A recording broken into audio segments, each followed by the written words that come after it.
Halo, Assalamualaikum warahmatullahi wabarakatuh. Salam sejahtera bagi kita semua.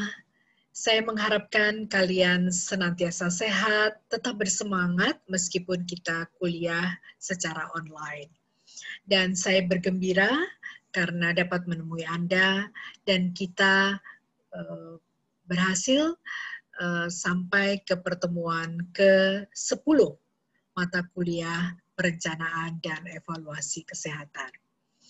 Dan marilah kita mulai mata kuliah ini. Saya akan coba share screen ya.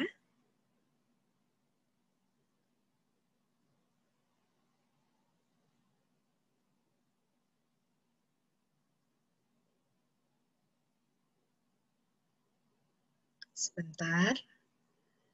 Mudah-mudahan kalian sudah bisa melihat ya. Ini agak lama rupanya.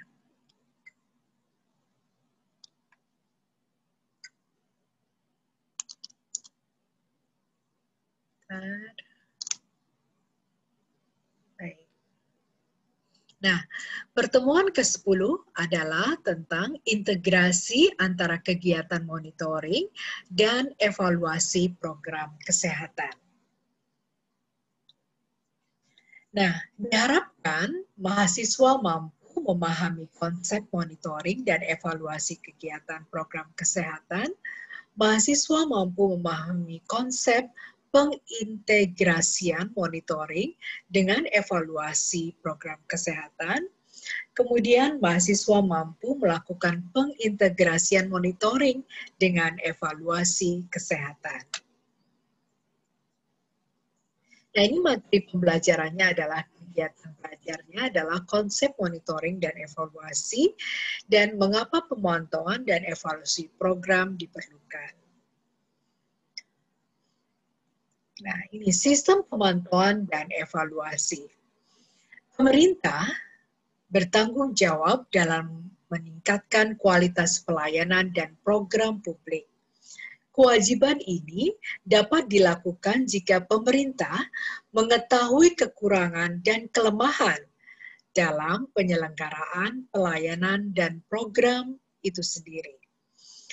Nah, sistem pemantauan dan evaluasi yang berfungsi baik adalah alat untuk menjawab kebutuhan tersebut. Nah, ini adalah tujuan pemantauan dan evaluasi. Secara spesifik, pemantauan dan evaluasi bertujuan menghasilkan informasi mengenai kemajuan dan kualitas pelaksanaan pelayanan dan program. Kemudian berikutnya adalah mengidentifikasi masalah dan atau potensi masalah dalam pelaksanaan pelayanan dan program. Kemudian memberikan penilaian terhadap keberhasilan pelayanan dan program baik dari segi output ya atau hasil, manfaat maupun dampaknya atau outcome. Dan menjelaskan keberhasilan, kekurangan, atau kegagalan pelayanan dalam sebuah program. Memantau juga berarti mengobservasi. Anda bisa lihat ini gambarnya, mengobservasi bisa saja dengan cara seperti melihat dengan kaca pembesar ya, mengobservasi secara detail ya. Nah, ada perbedaan pemantauan dan evaluasi. Pemantauan dan evaluasi berbeda dalam setidaknya 3 hal pokok, yaitu fokus, pemanfaatan informasi, dan pelaksanaannya. Pelaksanaannya dan pelaksananya. Pelaksananya siapa yang melakukan pemantauan? Ya. Nah, fokus pemantauan. Fokus ya. Fokus pemantauan adalah pada proses dengan membandingkan pelaksanaan dengan rencana atau prosedur yang sudah ditentukan. Sedangkan evaluasi meletakkan fokus pada keluaran atau hasil dan dampaknya atau outcome. Ya. Mengacu pada tujuan, membandingkan kondisi sebelum dan sesudah program, kemudian menggunakan kelompok kontrol. Ya. Kemudian informasi. Informasi hasil pemantauan digunakan untuk mengendalikan pelaksanaan program. Sedangkan informasi hasil evaluasi digunakan untuk menilai keberhasilan pelaksanaan dan masa depan program. Ya, mudah-mudahan kalian bisa memahami kalimat-kalimat ini. Ya, apa beda informasi dalam pemantauan dan informasi dalam evaluasi? Ya. Kemudian ini kita melihat dari segi pelaksanaan kegiatan. Nah, kalau dalam kegiatan pemantauan dilaksanakan oleh pengelola program atau pemangku kepentingan lain dari program yang bersangkutan. Sedangkan evaluasi lebih sering dilakukan oleh lembaga di luar pengelola program, khususnya lembaga non-pemerintah. Biasanya ini dilakukan oleh pihak ketiga. Ya, khusus lembaga non-pemerintah sering kita sebut juga dengan LSM, Lembaga Swadaya Masyarakat.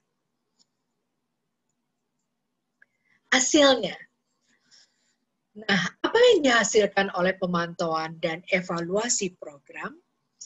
Nah, proses pemantauan dan evaluasi akan menghasilkan informasi berupa analisis kebutuhan dan ketersediaan sumber daya, analisis indikator kinerja kunci, dan implementasi program, serta evaluasi pelaksanaan pencapaian apa yang sudah dicapai, dan efektivitas sebuah program.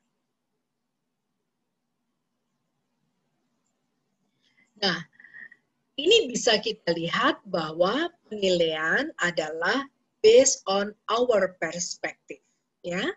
Bahwa ini kalau kita lihat di sini ya, mungkin bagi si lelaki yang lebih pendek ini, maka perempuan ini ya adalah lebih tinggi dari dia.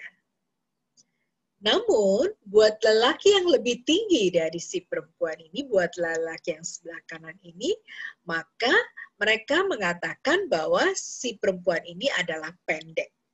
Ya, itu bisa dilihat. Jadi ini adalah penilaian based on our perspective.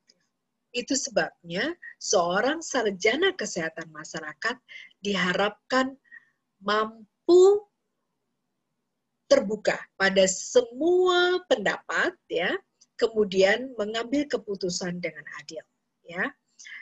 Karena itu, karena banyak sekali perspektif yang berbeda di masyarakat, ya. Ini sebabnya betapa penting seorang sarjana kesehatan masyarakat itu senantiasa rendah hati, ya. Mengapa? Karena kalau dia rendah hati, maka dia akan mendapat banyak sekali informasi dan asupan dari anggota masyarakat, ya, yang terlibat dalam program kesehatan masyarakat. Nah, apa yang bisa dilakukan dengan hasil pemantauan dan evaluasi program? Selain sebagai dasar untuk mengukur kuantitas, kualitas, dan penargetan keluaran atau penargetan output, informasi di atas dapat digunakan sebagai dasar untuk yang keempat, mengukur hasil outcome dan dampak atau impact dari keluaran tersebut, ya. Maka bisa dilihat bagaimana perbedaan pemantauan dan evaluasi juga apa saja yang bisa dihasilkan dalam proses ini. Nah, jangan lupa bacalah modul dan semua sumber yang terkait tentang apa itu pemantauan, apa itu evaluasi. Ya, Anda dapat mengakses buku-buku di perpustakaan, namun kalau secara virtual pun perpustakaan juga dapat diakses. Saya harapkan kalian dapat senantiasa rajin, ya, semangat untuk belajar, dan jangan lupa untuk mengerjakan kuis dan tugas yang telah saya berikan. Baik, terima kasih atas perhatian Anda. Semoga kuliah ini bermanfaat untuk Anda dan kalian senantiasa sehat, dan saya berharap kalian juga dapat menyelesaikan perkuliahan ini dengan baik. Itu saja. Assalamualaikum warahmatullahi wabarakatuh. Terima kasih. Salam sejahtera.